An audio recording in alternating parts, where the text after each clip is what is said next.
Kamel, ça va de votre côté? Voilà. Bon, je commencerai par dire un bonjour, bonsoir au Big Kachika, hein, le père du peuple Kamer. Hein. On appelle ça le patriarche. On s'en fout des longs crayons qui viennent raconter leur pipi là. Bon, c'est juste pour donner mon avis au sujet des récits de Mbeng et du Co, laquelle est plus dotable. Bon, selon mon vécu, sur 10 gars, Kamer, de Mbeng, 6 vont faire leur essai au pays quand il faut déjà se caser. Ça, c'est une réalité. Sur peut-être 10 filles, maximum une peut aller encore faire son gars au Kamer. Hein. Ça, c'est encore, il faut des doutes, mais bon, c'est possible. Le truc, c'est quoi? C'est difficile pour la majorité des filles, quand elles ont le pouvoir, de savoir comment l'utiliser. Parce que quand on arrive ici en Mbeng, c'est vrai, on dit égalité, on vous donne tous les avantages, mais maintenant, pour une fille qui a reçu une bonne éducation, elle devrait savoir que le pouvoir, ce n'est pas n'importe qui peut manipuler du bon sens le pouvoir. Hein. La majorité des filles, malheureusement, utilisent ça pour montrer leur côté, je ne sais pas, ce qu'elles cachaient ou qu'elles enduraient depuis. Et au fil du temps, ça retourne contre elles parce que pourquoi les gars binda les récits de Mbeng tous les jours, mais quand il faut se caser, ils go au pays, faire la récit. Malgré qu'on sait que sur 10 filles qui viennent du pays, au moins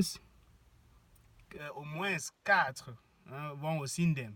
Mais au moins, la probabilité dit que 6 sur 10 restent quand même dans le foyer.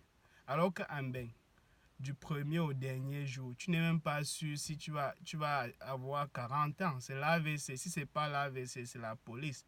Donc, j'appelle mes soeurs à se regarder dans le miroir. On a beau parler des avantages, des inconvénients, surtout celles de Mbeng. Il faut encore se revoir, revoir ses comportements. Sinon, on ne sait plus, on ne sait plus où aller parce que je suis bien pour ceux qui prennent les récits de Mbeng, elles connaissent déjà le milieu et tout. Mais quels sont ces récits-là? Elles sont combien? Parmi tous ces récits-là, on compte une poignée. Qui ont encore ce bon comportement-là, qui ont encore cette allure, je ne sais pas, qui regorge encore ce respect de la femme africaine. Si la majorité veut devenir Beyoncé, elle va se peinturer partout, se maquiller, cheveux de mort, boîte de nuit montée, descendue, chercher les gars qui ont l'argent et tout. Mais à la fin, comme vous dites que vous êtes les égaux les égaux des hommes, à la fin là, quand 40, 45 arrive là, votre égal sera maintenant votre miroir, parce que c'est le miroir qui va vous dire qui est votre égal. Bon, selon moi, voilà, pour finir, j'ai encore un penchant pour les filles du co. Là, au moins, tu sais que tu peux être parmi les gagnants. Néanmoins, je n'en disconviens pas qu'il y a de très bonnes filles à Mbeng. Si tu en trouves, ça c'est le jackpot. Le vrai jackpot. Que quand tu joues le jackpot pendant 10 ans, un jour tu gagnes. Mais on ne peut pas passer le temps à fouiller partout. Si tu vas au marché Mokolo, avec tes colos, tu es sûr que tu peux même trouver, non, même disons 2000, tu es sûr que tu peux trouver une friperie de premier choix qui te va bien et qui est authentique. Maintenant, si tu go au marché, je ne sais pas, à Paris ou quoi que ce soit, même avec 10 000 colos là, tu vas passer au moins 5 ans pour chercher.